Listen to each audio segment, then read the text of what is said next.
Hello, everybody. This is Ashley from TikTok's 130 Books in 130 Days, and you're listening to the If It Was a Book podcast, the show that takes real-life stories and rewrites them into what would happen if it was a book. For people who love reading, writing, pop culture, and general ADHD chaos, today I am joined by Rachel of Wreck-It Rachel, who is a librarian, a media outlet freelancer, and a book festival organizer. Oh my god, Rachel, we're both librarians. That's crazy. Yeah, it's the best job in the world.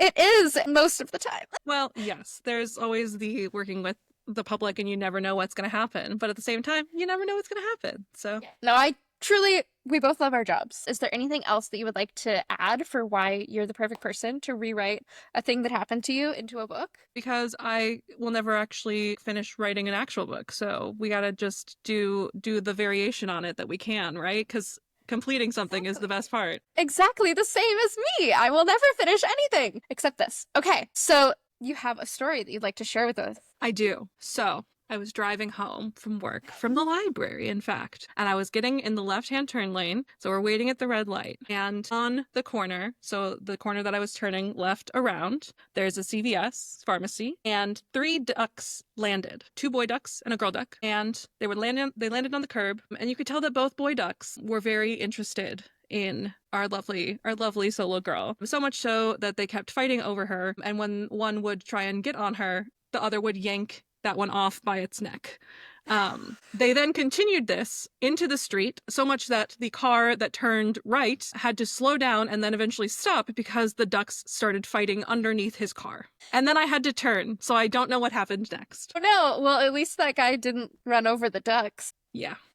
No, he was very like, what is happening? What is this? And got out of his car and was like looking and be like, hi guys, let's do this somewhere else. Let's get a room. So for this duck-based story, how would you like us to write it? Do you want to write as the ducks are the characters in like a Warrior Cats Watership Down kind of way? Or do you want to write as people who must protect the ducks? Oh, that's a great question. I don't know. I feel like there's benefits to both, you know, the anthropomorphized ducks, but then also like the guy that got out of his car, you know? There's lots of different ways we could go about this. Can we do like a mashup? Can we do a blend? Oh, sure. Multi-POV. Multi-POV. You go back and forth between the ducks and the human world. I love that because I do think that the getting out to save the ducks is like a very meet cute way of doing something. Like that could definitely start something. And I was just listening to a podcast where they were talking about a book where like one of the chapters is in the point of view of like a bee that's just kind of going through the city. Bee?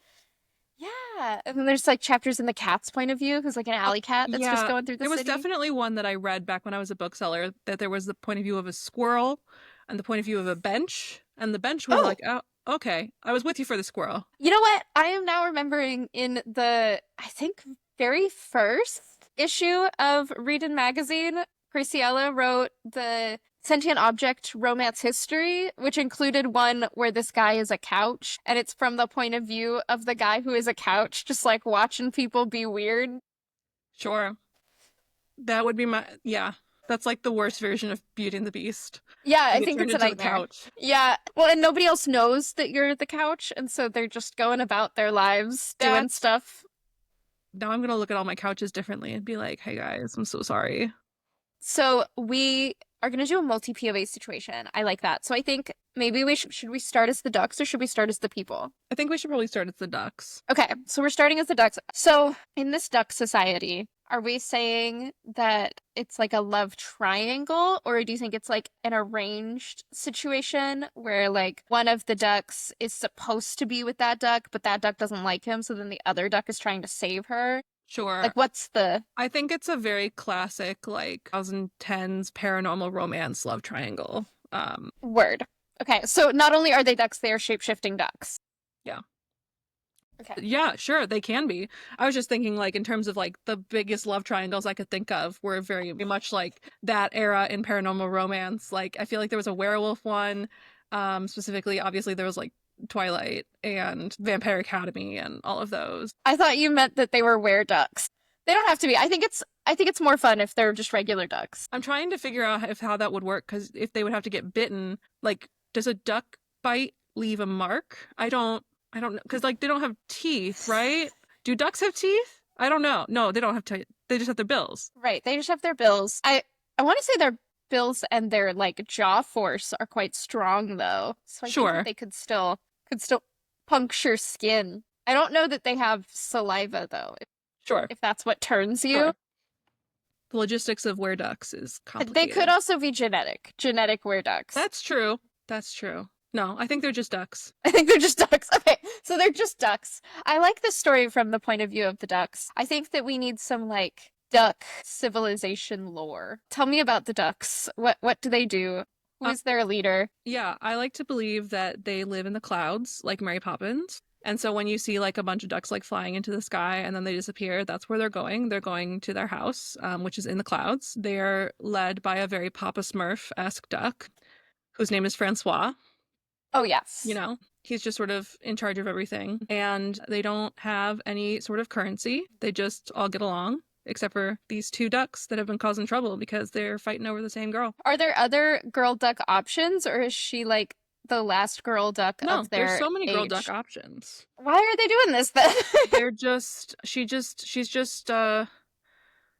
just seen as unattainable even though she's very plain, you know, as all the paranormal Girl romance love ducks, triangle yeah. girlies describe themselves. And she's a little awkward, she's a little clumsy. She Mhm. did fall off the curb, to be clear. So yeah, there's other girls though, but they're just living their lives. You know, some of them are really into like bodybuilding, and some of them are really into makeup, and some of them are really into makeup and bodybuilding. Sometimes at the same time, sometimes not. Depends on if they sweat it all off. You know. Uh, What does duck bodybuilding look like? How do they get the duck muscles? it's a lot of feather work. You know, a lot of reverse planking where they're just holding their wings up entirely. They do a lot of trying to use their fins as like little like tongs and lifting Mhm. things up while they're flying. So to see how strong they are. Yeah, Right. it's a whole system. They've got like all these different levels of duck bodybuilding. You like level up at a certain amount of points and yeah, I love it. Okay, so then I think that we need like the two guy ducks to be like one is a bodybuilder duck and one is like a sensitive artist duck. absolutely. Yeah. So our girl duck really has a decision to make here, and it sounds like they are trying to take that decision out of her hands. But I'm gonna say that she is a strong, independent duck, and she can make this decision for herself. And honestly, maybe her decision is neither of them. Maybe Yeah. she has been duck bodybuilding so hard that she's the fastest duck now, and she can fly away really fast. She is pretty speedy. She's doing her best. I know she's clumsy though, so maybe she'll hit a She is a tree as little she's clumsy, going. which is why they kept getting back to her. So, do we want to like follow the ducks and the people through the whole series, or do we want like each chapter to be in a different point of view? I feel like half and half. Like we Okay. start with the ducks and then it like moves into the humans and it Okay. switches entirely. Okay. Of So, like you never know the other side of the story, right? all And right. then So we Francois, started. the duck in charge, comes back at the epilogue. Word. I do. I like the duck civilization lore. I want them to come back in. Definitely. So we finished chapter one. She's kind of flown away. And then probably chapter three, we'll get back into duck civilization. Yeah. But for chapter two, we're going to hop over to these people who are witnessing the duck experience. I like that guy getting out of his car to check on the ducks and allowing his car to stay there to protect the ducks from traffic. I think that he needs some sort of love interest who's going to see that and be like, "What are you doing, you silly goose?" And he's like, "Not goose, I have to protect the ducks. Yeah, Not geese, they're exactly. ducks." I think he camps out there because the ducks stay under his car and people keep trying to come and like take stuff away. And then finally, a person who works at a duck sanctuary Okay. comes over and girl duck escapes, but boy ducks are both still under there. And so the love interest, who's from the duck sanctuary, obviously, is like, let me help you with these ducks because I know everything about ducks. Right, because she's from the duck sanctuary. I like that. I feel as though perhaps in the scuffle of getting away, she flew out. I want to say, so she also the girl duck. Yeah. We had said that she hit a tree, so I want to say that she's a little bit injured as well, but farther away. So I think that maybe that's going to be how we reunite our couple there is that so our girl duck our duck sanctuary girl saves It the can be two a duck boys. sanctuary boy. Sure. Our duck sanctuary boy saves the two ducks, the boy ducks. Yeah. and then takes them. And then our guy who was behind is like, ah, finally, I can drive my car elsewhere. And then he hears the calls of the girl duck Of who has course. become injured in her clumsy paranormal Y2K way. So he has to go and save her, and then he takes her to the duck sanctuary. So everybody's going to be reunited. Against the girl duck's will, she does not want to be reunited with the boy ducks, but our two boy love interests are going to be reunited. So I think they need names. Okay. Are we starting with the It ducks? can't be Francois because that's already Naming- taken. No, of course. Are we naming all the ducks or the boys first? I would like to name the humans first, and then we can name the ducks. Okay. I'm Trying gonna to write think of it a name down. of somebody who would work at a duck sanctuary. Is Bill too obvious of a pun? Of a guy who works at a duck sanctuary? I love Bill. What if Bill is the other guy, so Okay. that the guy who works at the duck sanctuary can be like, and also I rescued this Bill. Absolutely. Absolutely. Okay. So Bill's the guy in the car. And Right. I've forgotten every name that's ever existed. How do we feel about Marcus? Marcus Okay, we with a don't love C it. as opposed to Marcus with a K, I think. Sure. They're very specific vibes. Okay. I think Duck Sanctuary Boys Marcus with a C. Of Okay, course. so now the ducks' names. We have two boy ducks and a girl duck. Okay. And the leader of the ducks, but he already has a name. That's true. Francois. Should they all have French names? I know, Are that's what I ducks was trying all to think of. inherently French? I think one of the boy ducks should be Louis. Louis? Okay. Louis. Louis. And that can be the artist type. Okay.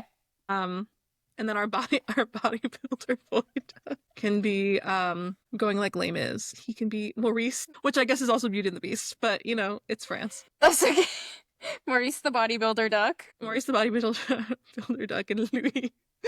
And then Giselle can be our girl duck. Giselle has no definable features except that she is plain, which I do also. That she is self-described as plain. Okay, yeah, self-described. That's very as plain. specific in these books because all of the other characters are like, "Oh my gosh, she's so beautiful," and she's like, "I'm just a normal, regular girl."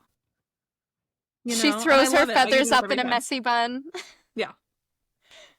Okay, Yeah. great. I love. Okay, so Marcus has Louis and Maurice in the sanctuary van, has already left. Yes. Bill hears Giselle's calls and goes to get her, and he maybe her wing got hurt, which is tragic for her as the fastest As bird. she fell off of the curb. Mm-hmm. So Bill is gonna look up. I'm gonna say he called Maurice and was like, "Hey, duck sanctuary, I need you originally to come and retrieve the ducks." But they only retrieved 2 of the 3 ducks. So Bill has the number, and he's like, "There's one more duck," and Marcus is like, I'm already too far away. You gotta bring her. And so then Bill has to go to the sanctuary. And I'm very much picturing this wildlife sanctuary that was in my hometown, which was definitely more for wild cats and bugs, but they could have ducks. See, and I'm absolutely picturing the dog shelter from Lilo and Stitch, so. Oh, that feels sadder than what I'm picturing. Oh, no, yours sounds much better and makes much more sense. I'm just telling you that's what's in my brain. Sure, yeah. Also, Stitch is there. Yeah, of course. He's everywhere. He's another duck. Listen, he tries. He made himself sort of a dog-like. So we are at the sanctuary. Marcus has already unloaded Louis and Maurice, and I think they hit their heads or something. I don't know. There was something going on. So he's taking them for an examination. And then maybe 20 minutes behind him is Bill, who was driving really slow because he didn't know what to do with an actual wild animal in his car. He's like, there is a live duck in my car and I must transport it. I like to think he also went on TikTok because I feel like I've seen this girl who has a duck and brings the duck to Dunkin' and gets a cup of ice water, The water with and puts strawberries, and I think he looked that up and then also did that. I love that. I think that's a great idea. I love that for Bill and Giselle. They get to have their own little adventure. I want that adventure to be in Giselle's point of view too, where she's like, this person has kidnapped me, and then she's like, why is this water so good? Yeah. So then they get to the sanctuary. Now what? Now I think our 2 boy ducks are going to realize that Giselle's there, and they're going to start fighting again. Or they're going to try to start fighting, but they've been separated. And so they're learning the limitations of what you can do when you have just undergone an exam and are likely in some sort of crate. Right.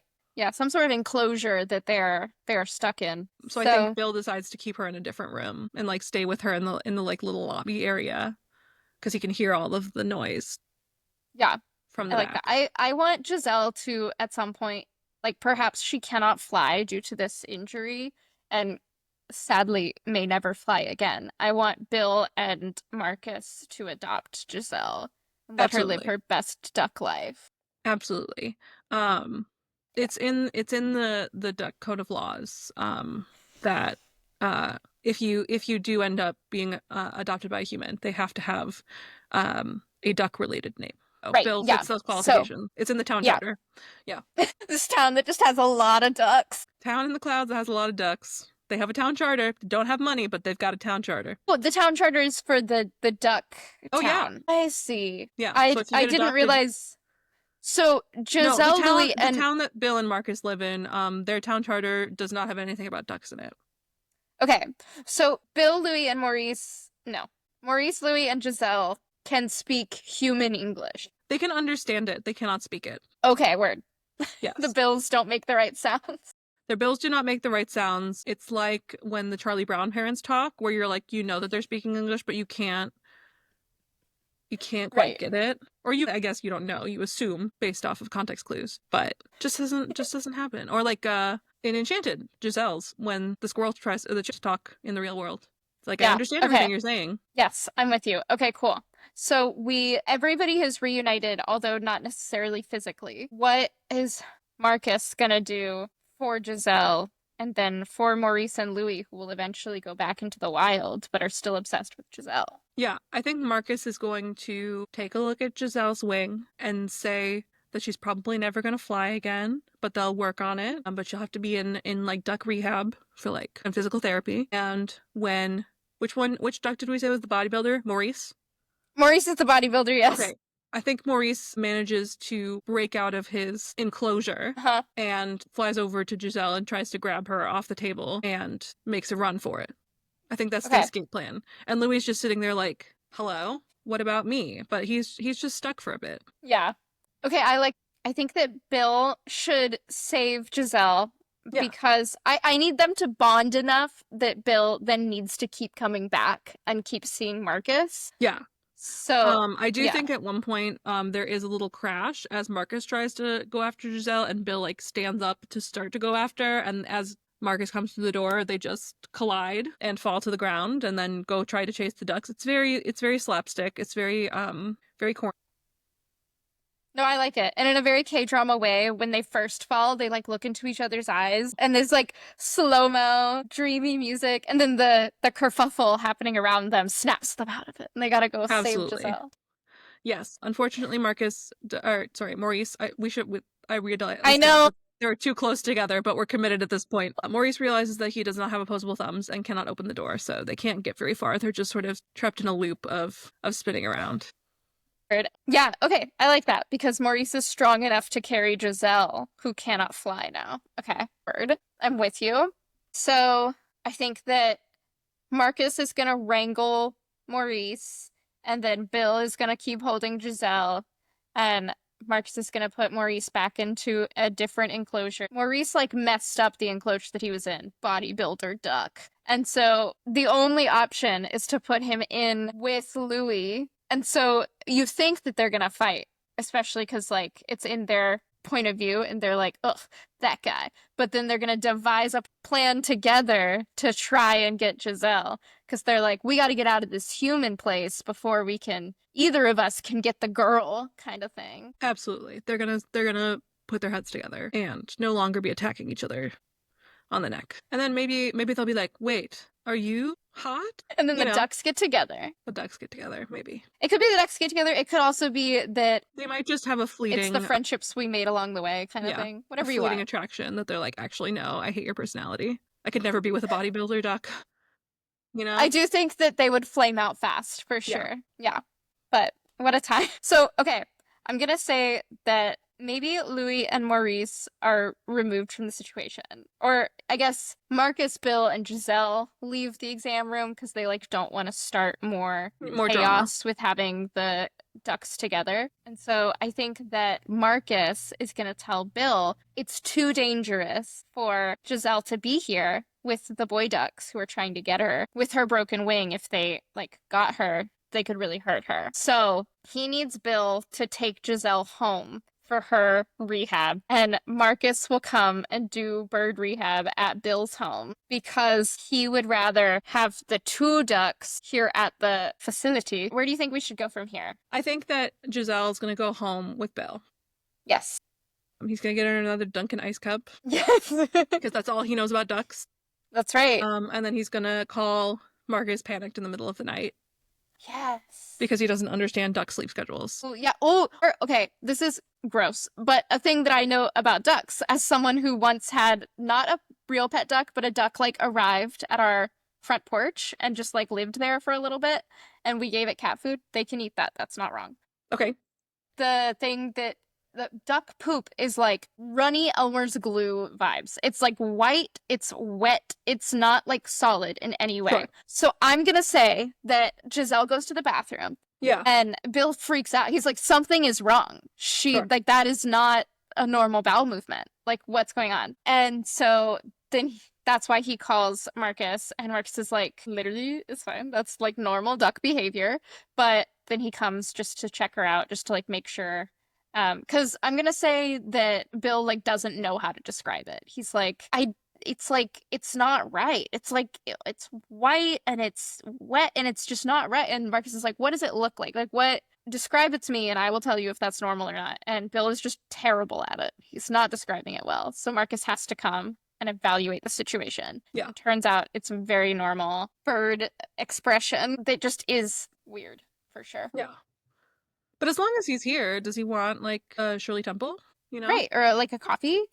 Yeah. He's gonna have to drive all the way back to the sanctuary tonight. Like, can't let him fall asleep at the wheel. So I like that. I think they should hang out, go on a little date. Maybe they'll chat into the night, and then the sun will start coming up. And Marcus is like, "Oh no, I have to go do my bird round. I have to go." And he spends his day all tired, but like he had a good time. I think so. My bird round. He's gotta go check on the birds. He does have to go check on the birds. Yeah. So I think that I want to wrap up the adult story, like the people story. So I'm going to say that we've like established, they're going to separate, and Marcus is going to be like, here's what you got to do. I'll check in every day.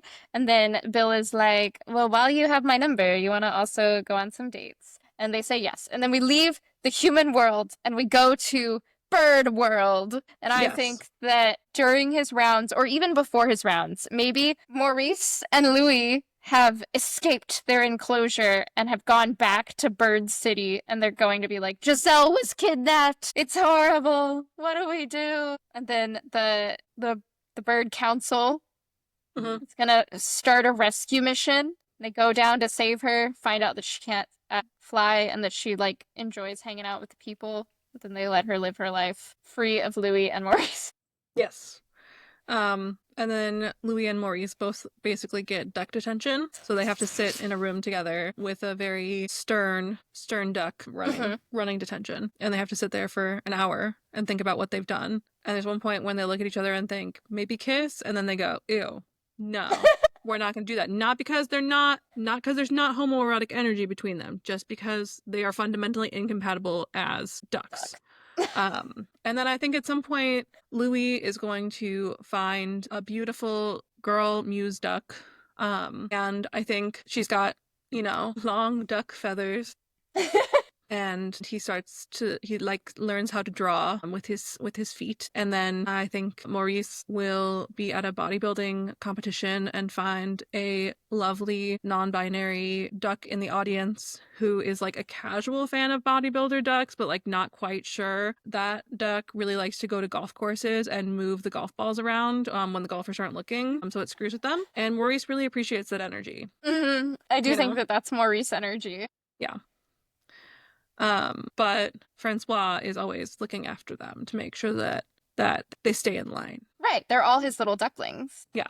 Every single one of them. Yeah. And he checks in on Giselle every so often. He goes there for Duckmas, which is, you might think it's like Christmas. It's not. The Earth holiday that it's actually closest to is St. Patrick's Day. It's a celebration of the first duck to ever orbit the Earth. Like in space? More like a Amelia Earharty thing of like Okay. circling, but obviously is not in a plane, right? Francois goes down to visit Giselle for a duck miss. I like that. I like that. Probably there's also like council meetings of all the birds, so not just ducks, that he has to attend. And he'll hang out with Yeah, her. yeah, he does. Francois has a big rivalry with the leader of the geese, whose name is Lucifer. Yes. Um, because geese are evil, in case you didn't Yeah, know. I'm aware. And then the cardinals never show up, um, for whatever reason, and the hummingbirds come in like packs of like five. They're very invested in Hmm. the overall bird council. Are there any owls in attendance? The owls sort of like zoom in basically. So duck zoom is different than our zoom, obviously, because they don't have computers. They just sort of turn their heads to whatever direction the meeting is and listen from wherever they are. So they're not actually there, but they always know what's going on. Yeah, yeah. I'm picturing like this what is it? It's not echolocation for owls. It's like sonic something, right? Yeah, It's like a similar vibe. I think the owls are really tuned in, but don't like to travel. Right, they Um, listen, they don't contribute. yeah, they'll step in if anything gets too wild. But Hmm. everyone's been behaving recently, so. I love that. Is there anything else you want to add to our story, or do you feel I like think it's it's complete? good. I think it's great. I think it's a #1 New York Times bestseller, I do too. quite honestly. I don't know what they're going to categorize it as, but See, I feel like it's adult fiction. yeah, I know that it's giving children's book, but I feel like it's adult fiction for yeah, sure. yeah, So, I don't know. I don't know where they'd put it, but I know that it's an adult fiction book. yeah. I think it's a paperback original for sure. Yeah, straight to mass market. I love it. Okay, cool. So as a fellow librarian, I know anytime I post about it online, people are like, "How do you do that? I'm obsessed with that. I want to do that." Do you have any advice for someone who might want to become a librarian and what they should do? I would say learn about all the different specialties that are in librarianship because it's a much wider spread than people expect. When I was in library school, which I'll come back to that, everyone had the same basic like 3 classes you had to take, and then I never saw anyone that was in the archiving like subset again because they all went to their separate classes. So there's like the archivists, there's public libraries, which is what I do, school libraries, academic libraries. They all pay differently. They all have different types of administration that you have to deal with and different ways that you have to answer to people. So researching that in advance is good. A lot of libraries will require you to have the MLIS, the master's degree in library and information science. While I don't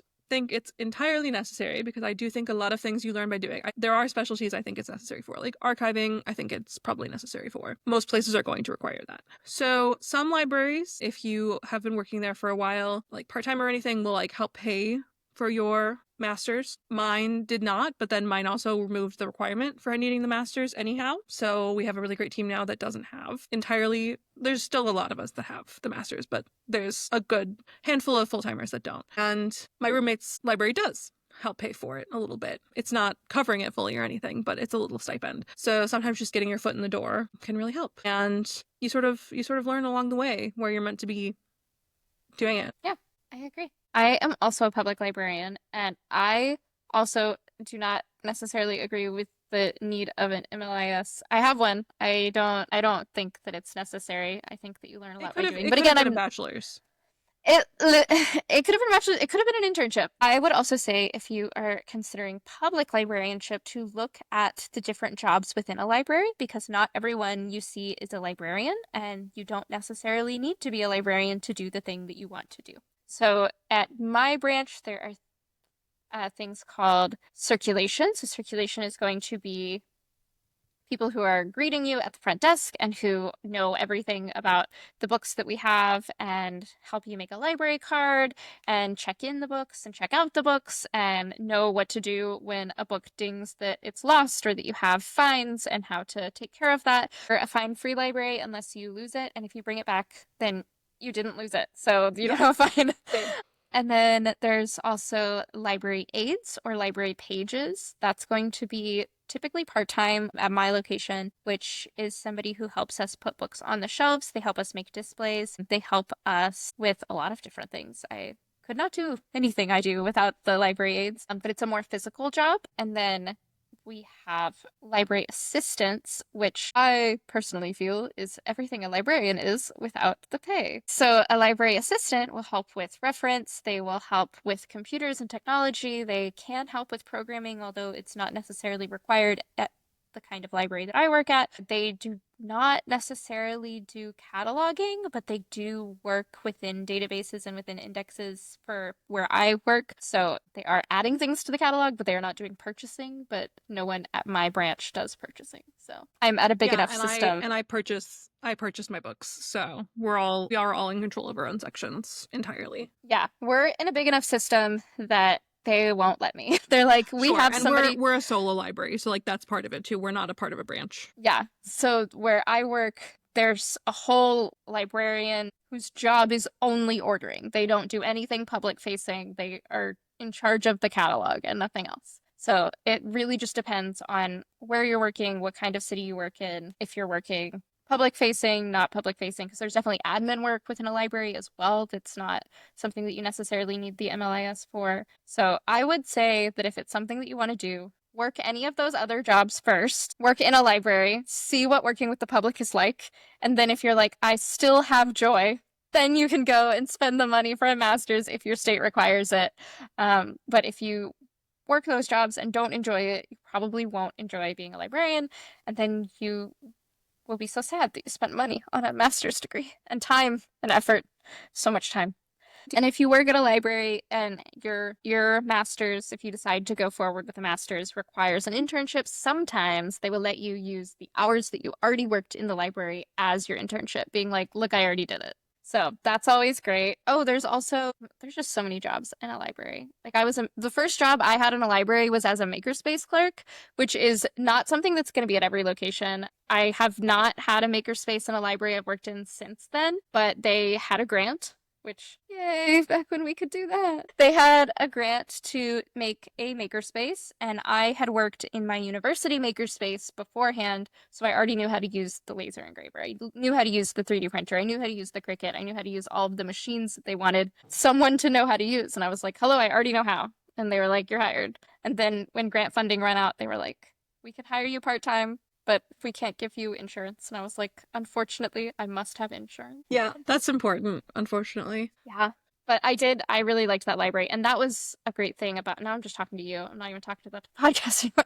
That was the great thing about being at a smaller branch, was that I was able to do a lot more community involvement than I'm able to do at like a big one where you like have to run everything through the city instead of just my branch manager, where I'm like, hey, can I talk to Home Depot and get any extra building supplies that they're getting rid of from those, they do like the first Saturday things. I don't know about this. We don't have a makerspace or anything, and I don't know the last time I was in a Home Depot. That's okay. I think Home Depot and Lowe's both do this like first Saturday thing where they'll do like this very basic woodworking project. Okay. They like have kits for. This is like a thing that they send to all their locations, and it'll be like, you screw in this part and you nail this down, and now you've made a box with a lid that opens, or now you've made a little ship, or you've made a birdhouse or whatever. Right. And it's targeted at children to be like, learn to use a tool. This is an important life skill. You need to know how to hammer without smashing your finger off. At the location I'm at now, I'm not able to like reach out to them and be like, if you have any extras, can we have them so that we can teach little kids how to use tools? Because it has to go through the city, as opposed to when I was at a smaller place that only had their main library. I always end all of the episodes by getting book recommendations. So I'm going to grab some from you. Firstly, what is your favorite book or series of all time? My favorite book of all time is Fire by Kristen Kishore. I have the Grappling Realm series. Yes. I think that they are nearly perfect as books. Fire, especially. I think it's just so beautiful, and the romance in it is so good and spectacular. But I love the series too because it's one of those where it switches main characters every book, and everyone has a different vibe. So like the first book in the series, Graceling, is very like action, and then Fire is very like romantic and sort of like espionage, and then Bitter Blue is very like slow and political. And I know I've had a lot of friends who are like, I never finished Bitter Blue because the pacing was different. I'm like, I know, but I love it. It's so heartbreaking. I also didn't finish Bitter Blue. It rips my heart out every time. And then there's Sea Sparrow and Winterkeep, which are also both great. In Fire, and I'll bleep this out because it's definitely a spoiler, but is that though He No, that's Graceling. So Fire's a prequel. I actually read it first because I didn't realize it was a prequel. I had an arc of it from our local bookstore, which is fine. They can be read completely separately. There's only one connecting character. And then Bitter Blue is set, I want to say 8 years after. It's either 8 years. Bitter Blue is either, she's 18 in Bitter Blue, and she's either 8 and Bitter Blue's 10 years later, or she's 10 and Bitter Blue's 8 years later. I never remember which it is. And then there's little time jumps for the other two, but not as big. I remember reading the first two, but now I'm suddenly like, did I ever read Fire? Because I don't remember anything about that now. I love Fire so much. It's so good. And it has a lot to say about like the power that is placed on beauty, and also the way that when that power is placed there, it also warps it and distorts it. And I think she's brilliant. I love it. I love it so much. And then what was your last book that you rated 5 stars if you rate? If you don't rate, just the last one you loved and has stuck with you so much? Yeah, I don't rate because I don't read entirely for me at this point, because I am reading to recommend. And so I'm reading as going into it as a not a do I like this, but who would like this? Like, who is this for? Who's going to be really into this? Because there's a reader for every book. And I would say, like, I haven't read a lot. I've read one book in April. I finished one book in April because I've been planning a book festival, you know? But I mean, Oathbound. Yeah. Tracy Dion. Oathbound. And I've had a lot of Sunrise on the Reaping, Brain Rot as well. But I think Oathbound I would come back to over and over and over and over and over again. It was funny because Tracy is coming, so she's coming to yallwest, and when she filled out her form, she was like, there's a trope turducken in Oathbound, because I always put like a joke thing in there at the end of the form. I'm like, do you have any like questions? Do you have any comments? Do you want to give me any spoilers? Tracy always puts something. She's like, there's a trope turducken, and I got to the page and I was like, oh yeah, there it is, found it. Okay, cool. Yeah. And it's delightful. It's so good. She's just, I think the Legendborn cycle is the definitive YA series right now. Yeah, I agree. And then what is your most anticipated release of 2025? You asked me this and I was like, I should look and write that down. And then you know what I didn't do? That. That's okay.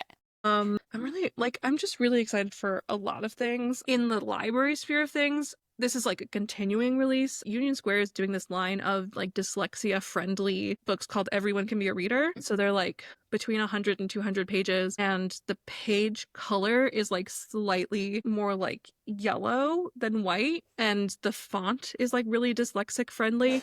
And like, I'm really excited about that whole thing as a concept. I think it's really great to have an option outside of like being like, listen to an audiobook or like do something else, like having a solid thing that's like, hey, this was specifically designed to make reading accessible for you. So there's been a bunch that have been coming out throughout the year, but then there's more coming too. So that I think is a really exciting addition to shelves this year. I'm very excited for Zakiya Jamal's If We Were a Movie, which comes out this upcoming Tuesday as of recording, so it will probably be out, which is a great thing for listeners because it is forthcoming for the purpose of your question, but also they won't have to wait for it, which is a YA contemporary romance. I'm always excited for Ashley Poston because she's one of my best friends, and also she's just very good. So that Sounds Like Love comes out in, I think, June or July.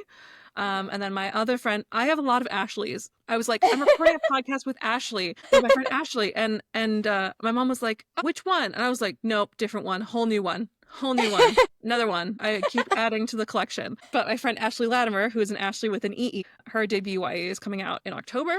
And it's called Witch Killer. It's not necessarily anticipated for me because I've already read it, but I think it's a dark Hansel and Gretel reimagining. And I think it's a really great book, especially for teens. I think it has a lot of energy and emotional resonance for teens, especially.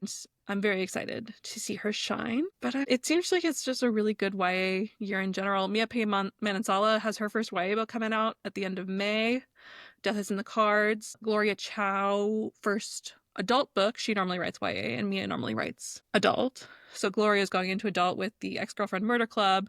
They're both Chicago authors, which is why I'm like extra happy about that always. Samira Ahmed has a new one coming out, Singular Life of Arya Patel. There's a lot of great stuff. What would you say is the book that you recommend the most to teens right now? Reader's advisory time. I feel like it's always mystery thrillers at this point because like they always want that release of like having something that is a little bit terrifying, but usually it has a solution at the end. I feel like that's why we're getting more and more kids drawn to that genre of like having big questions that do have answers, because a lot of big questions these days you're just sitting there like, well, we don't know what's going to happen there. And mystery thriller really offers a good outlet for that. So the big ones that the kids take, Kara Thomas, the cheerleaders, and that weekend, they take Sarah Liu's The Best Lies, which that one I think is really underrated because it's one of the easiest pitches ever. Like, what do you do when your boyfriend gets killed and your best friend was the one that killed him? Yeah. Easy pitch. That's it. That's all I have to say. And they all go, do you have the one where she killed a boyfriend? Every time. Caleb Rarig's White Rabbit, Tiffany Jackson, Weight of Blood, allegedly, Monday's Not Coming, all of the above, all of them, basically. Laura Giles is a really big when I can pull him out. He's got a nice backlist in mystery thriller. So like those are the big ones that I see taken. But other than that, it's sort of a weird hodgepodge. Like everybody else, if they're not asking for mystery thriller, they're usually asking for something much more specific. So it's a nice variety, which I think is great. What about you? Have you had anything that's like a big hitter recently? We get a lot of requests for a lot of graphic novels. So it's impossible to keep Heartstopper on the shelf, of course. We also have the Scott Pilgrim graphic novels. Okay. And those, they love Scott Pilgrim. And I'm like, yeah, go for it. And some of it, I will not say an insignificant number is adults, but a lot of teens are also reading it. Yeah. And let's see. True Beauty, also Okay, graphic yep, novel. The webtoon. Do you have manga at your library? We do. Case closed, I cannot get rid of. There's always at least 30 on my shelf. I picked that up and I was like, oh, this seems like a good one to be my first manga. And then I made the mistake of looking up how many volumes there were. And I went, okay, so I think I'm maybe on 14 or 15. Yeah. We're working through it slowly. It'll be There's a lot of the Attack on Titan is always popular. My Hero Academia is always popular. I got some of the kids into A Sign of Affection, which is a really sweet one. Love that one, especially for older teens because it's a college setting, but it is in the YA section. Yeah, my big push is always Spy Family. Spy Family's good. We don't have a lot of Spy Family readers at my location, but that's just because it's impossible to keep on my shelf. So it doesn't, so it never makes it to the shelf it's always in somebody's hands. It's never, so we have what's called a floating collection. So my building has 20,000 books in it. There are 30 locations. So there's a lot of books. And if you pick one up here, you can drop it off at any of the other locations. And if it's on hold there, it'll go to the next place. But if it's not on hold, it'll stay on that shelf. So pretty much if Spy Family, if anybody's waiting on it, it's never going to come back to my shelf. Right. It's just going to we have sort of the same thing. We have a consortium that we're part of. Yeah, we have this truck that just drives all around town and brings the books that people need in those locations. And then I wanted to ask you about Yallfest and Yallwest. So you run we run 2 whole book conferences. How did that start? What happened? What was happening? It's crazy. I offered help in 2016, which was the first time I'd ever gone, to Alex London, who's a wonderful author and incredible human being. And he was running SmackDown that year, and I offered help to backstage. And then I helped again when I came in 2019, offered help through Alex to be like, hey, like, just if you want to let me know who's running it and want to offer my help, I can help again. And that brought me to Tori, who was sort of in my position now-ish at that point. And then for 2020, she was like, do you want to come on and do social media? This was January of 2020. So the thing hadn't happened yet. I was like, yeah, absolutely. And so I was doing social media for them. And then the thing happened. My first 2 Yallwests were virtual. My first Yallfest was virtual that I was working. And then Tori moved on to bigger and better things. She organizes awesome school visits for authors. And that was the end of 2020. And so I sort of moved into a newish role that sort of covers some of Tori's things and sort of is its own thing. And here we are, and I do all the author communications and do the website. I have somebody doing social media now, which is a blessing. I understand why Tori wanted to not do it. It's just a lot. It's a lot. I'm too emotionally invested in the festival that I can't separate it from myself. So any like slight like, hey, we were wondering, I'm like, I'm so sorry, like, and I'm like, no, I need to take a step back from this. I need to not break down at this because I can handle it. It's when you see all of it coming in at once and you're like, oh my gosh, okay, hold on. I want everyone to be happy. So how do you guys get authors? Do you reach out to them? Do they reach out to you? How does that happen? Yeah, so we're an invite-only festival, so it all goes through our board and our directors, and a lot of it comes from our sponsoring publishers, and we try and have authors from all of those publishers specifically. A lot of them will send us like a pitch list, and then the list gets sort of whittled down from that. Past that, I can't give any information. All right, that was If It Was a Book. Thank you so much for listening. If you have a story that you would like to submit for one of our guests to potentially turn into a book, you can do so at ifitwasabook@gmail.com. We also have a website now where you can send things. I made it myself. It's not very good, but don't judge it that harshly. I made it myself. We have new episodes come out every Monday. Video episodes are available on YouTube. Audio episodes are on Spotify, Apple Podcasts, and wherever you listen to podcasts. If you want to follow us, we are on Instagram and TikTok at If It Was a Book. If you want to follow me, the host, I'm on Instagram, TikTok, and YouTube at Wicked Reads. That is also where the video episodes of this podcast are. And Rachel, where can we find you? At Wreck It Rachel or wreckitrachel.com. Which I love the Wreck It Rachel at. It's so good. Thank you. Came up with it myself. It's wonderful. Okay, that's it. Bye.